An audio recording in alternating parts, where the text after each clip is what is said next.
Hello, welcome back to my channel. This is Joeficent50 Entertainment. I'm about to react to video. Oh, first of all, the king is back. Kendrick Lamar just dropped the Heart Part 5, and it's all over Twitter, all over Instagram, Facebook. Everybody's talking about it, and I've done a reaction to the video itself. I can tell you for a fact that's a masterpiece. That's artistry at its best, you know. Sometimes you feel like hip-hop is about to die, but then people like Kendrick Lamar, J. Cole, and others come around and they teach you that no, this is an art and it has a message to it, and people can relate to it. It's not just about gangster killing stuff. So at the same time, I'm conflicted because for me, you know, I put J. Cole, Kendrick, Drake, and some other artists up there, and for me personally, you know, it's J. Cole, Kendrick, and Drake, and you know, you go down. But sometimes I'm conflicted between that because sometimes it's J. Cole up there, sometimes Kendrick up there, you know, for me. So it fluctuates, but they are the two greats for me right now. But I can explain the difference between them. Okay, to me, Kendrick, when it comes to artistry, you know, when it comes to the art of music, rap music, Kendrick is the best artist on all of them. When it comes to artistry, if you want to know the art of music, you want to feel it, you want to know that this is really art, this is music, it's Kendrick, you understand? So the lyrics, he's lyrical, the way he portrays, you don't see too much fancy things in Kendrick music videos and stuff like that. He wants you to focus on him. He wants to give you a different perspective, and he wants you to get the meaning or the lyrics behind what he's saying. So when it comes to Kendrick, that's what you get. When you want to learn this art about music, hip-hop, rap, or whatever, go to Kendrick. He will teach you. And also, as well as J. Cole. J. Cole does the same. J. Cole is lyrical. We all know that. That's why him and Kendrick are up there. But for me, Kendrick gives me the lyrical side and the artistic side. But sometimes I don't. It's not like I don't feel the music, but sometimes there is just art. It gives me more of artistry, which I like, which is great. When it comes to J. Cole, he gives you the artistry part of it, then he gives you an emotional, you know, not emotional, but it makes you feel something. So, you know, we are human beings, and when J. Cole raps or makes his music, you feel something. You feel, you can relate to it, you know, you can relate. I'm not saying you cannot relate to much of Kendrick's songs. His songs are all, they have great meanings in it. But J. Cole has a different feel to it. So I'm in between that. So Cole to me is like up there, then Kendrick, then Drake, like that. But like I said, sometimes I'm conflicted between the two of them. But this song, the Heart Part 5 he just dropped, you know, it touched me, you know, because in the beginning he said we all have different perspectives. You can go back and watch it. We have different perspectives. My perspective will not be the same as yours. So I think it's trying to, first of all, it's teaching us that, you know, sometimes in life, let's just, people have different opinions. Just you know, that's your opinion. That's this other guy has his own opinion. So it just depends on, you know, everybody has their opinions to stuff. So let's just go with the flow, you know. So he's giving different opinions on different guys. In the video, you can see his face changing to different guys like Joeficent50, Kanye West, Jesse Smollett, Will Smith, Kobe Bryant, them Nipsey. And on each change of face, if it's Nipsey, if it's OJ or Kanye or Will, whatever the lyrics is related to that person. Like Kanye, who talk about bipolar, you know, Kanye is bipolar, a billionaire who thinks he can buy people or buy stuff, you know what I mean? And then Will Smith talking about hot, like, you know, it's we in our culture, in the black culture in general, when we are hot, we tend to hurt some people, you know. You hurt the next guy, the next person, you know. It's just in the culture. And then it came to Nipsey. Man, you know, the artists that the best artist to me, you know, that I grew up on, and the best to me is Tupac. I love Tupac. I have Tupac posters, and there's just something different about Tupac. He may also made you, you know, he also made you feel, you know. He just didn't talk about. Tupac spoke about it. We're all human beings, so we talk about everything. We are everything. You cannot say I'm a cool guy all the time. I don't get upset. I don't get angry. Nah. You know, some of us people suppress the bad side, but everybody has a good and evil in them. So Pac was just the greatest for me. Pac, his interviews, his music, man, it takes you to a whole nother level. So for me, he's the greatest. I don't care if people say that you can also have a debate between Pac, Biggie, or Jay-Z and Nas. You know, to me, if you put Biggie and Jay-Z, Biggie and Tupac, I always go with Pac. But Biggie, the style of Biggie was just top notch, you know. Then if you put Jay-Z and Nas, I always go with Nas. But Jay-Z is a top tier, you know. Jay-Z, you know, there are people who say that Jay-Z is the greatest, the best. Yeah, he's good. But like, to me, personally, it's Nas. So, so Tupac is that kind of guy that I really love Tupac. And when he died, I was young, but when Tupac died and I grew up knowing that he died, it really hit me hard. You know, it hit me. I'm in my 30s. You know, it hit me hard in my late 30s. So, and the way no artist death affected me more than Pac, but the one that it didn't come close, the one that felt almost the same this time around, I'm older, is Nipsey. When Nipsey died, like a friend of mine introduced me to Nipsey, and I started listening to this guy, you know, and then few years, bam, he's gone. I felt so bad. I felt so much. I was so sad. I almost cried, man. Like I cried inside. And so I felt, oh, Nipsey death touched me. Like there's something special about Nipsey, man. His death, it took over the world. That's not normal. That's not normal. Nipsey was not a normal person. It seems as if like some people that are here for just a mission, they don't stay too long. Like something about Pac, Nipsey, some of these people, you know. And it touched me. Up to now, I feel the pain. And I don't know this guy personally, but how did this guy touch the whole world? So there's a part in Kendrick Lamar's verse where he's talking about when the face changes to Nipsey, and man, you can see Nipsey say I forgive the guy that shot me. So my people, that's how it's supposed to be. I'm in heaven. He's talking about I'm in heaven, I'm doing fine. Talking about his brother, I'm looking down on you, and make sure my kids watch my interviews and watch my videos, you know. Let the young be inspired. Nipsey saying this thing like an afterlife. Man, that was powerful. You know, when Kendrick started, you're looking at, oh, lyrical Kendrick, and towards the end, man, it just make you reflect about Nipsey, man. The death of Nipsey, the great Nipsey. I don't care whatever people say about Nipsey, you know, but he was something else. So this video is about the hidden meaning behind Kendrick Lamar's The Heart Part 5 music video explained.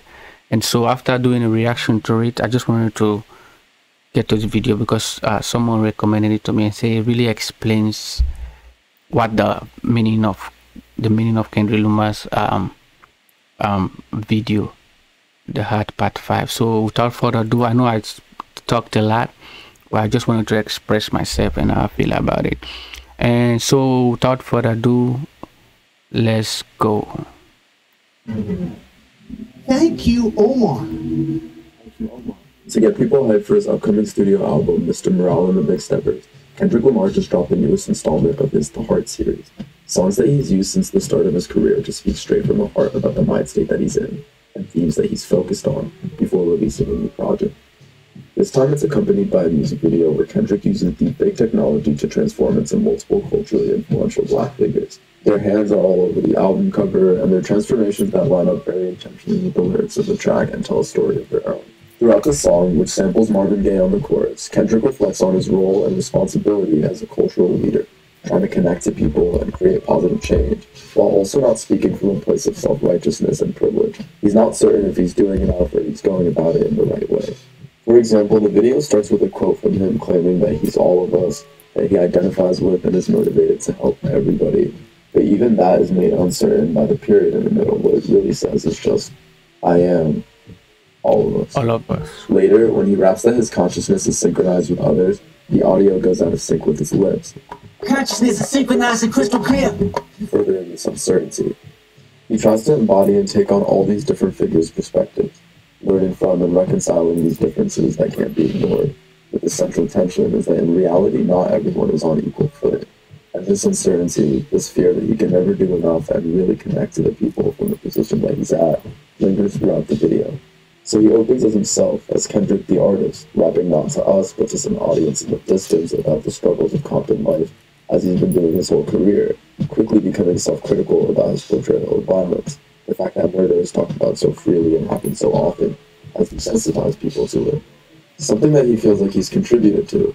He starts listing murder, betrayal, and recklessness as things that are just accepted because they've been written off as aspects of their culture, just the way things are.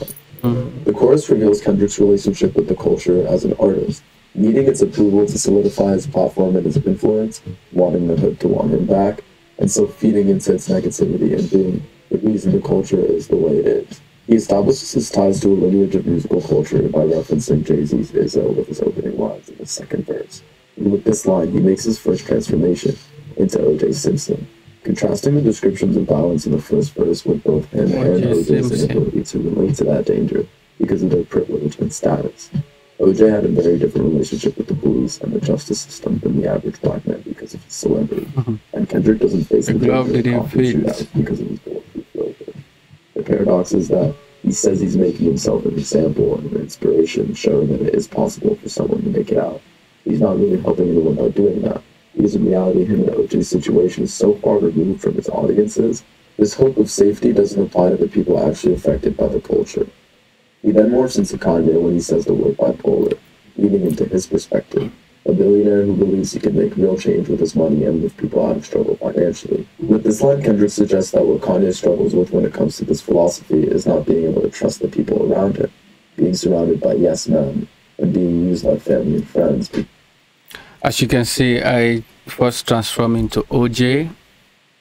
Everybody know about that story. Then it comes to Kanye West about bipolar and all that, you know. Just the struggles, you know. Like he said in the beginning, in the video, he said, we all have different perspectives, you know. You might not agree with my perspective, and I might not agree with yours. So maybe he's trying to use this, you know, in a way to speak from their own perspective. So let's go. About money. This keeps Ye on the offensive, feeling like he needs to be the first to act, and that he needs to act aggressively to keep his platform. This is what leads to his erratic behavior and distracting from the focus of helping people.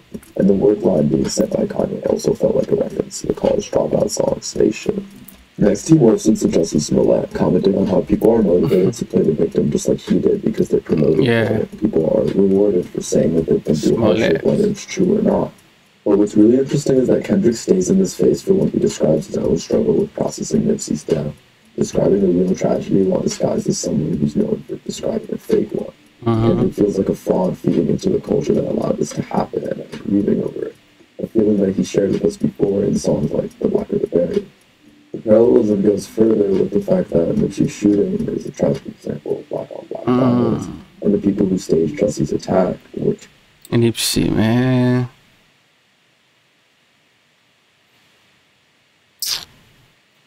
Anytime I see him, man, I feel so bad, man.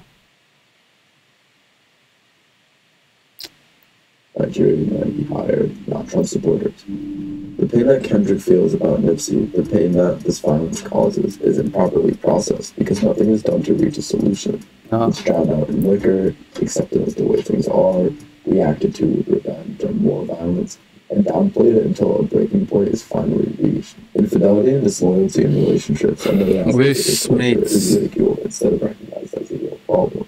Kendrick transforms into Will when he says that anyone who's hurt by the culture deals with it by hurting others, and continuing the cycle, like in the case of Will slapping Chris Rock at the Oscars because he was hurt by Jada's humiliation.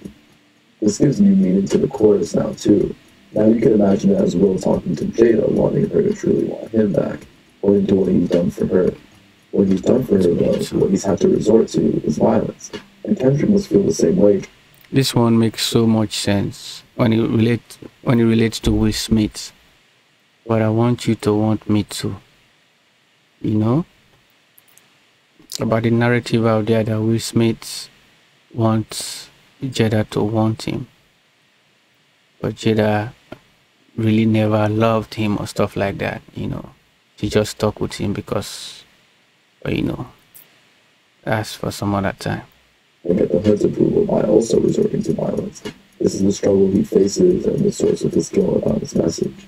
Kendrick uses the final verse to reflect, speaking directly to us, breaking free of the culture, getting rid of the drums, and learning from some of his inspirations, Kobe and Nipsey, and figuring out how to best get back to people.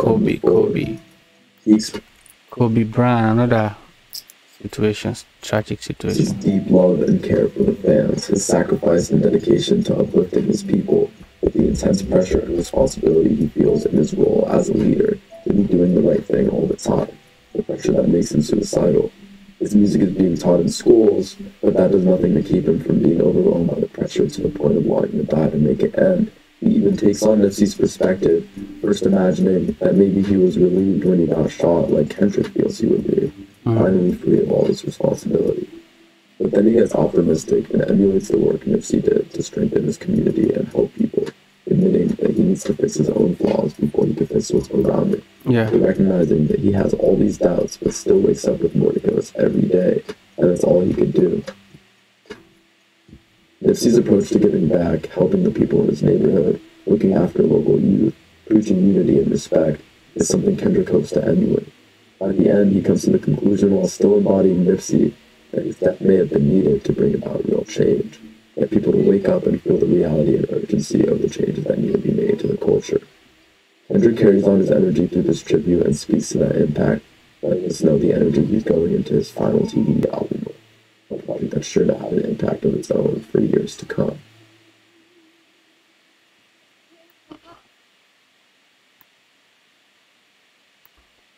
Okay,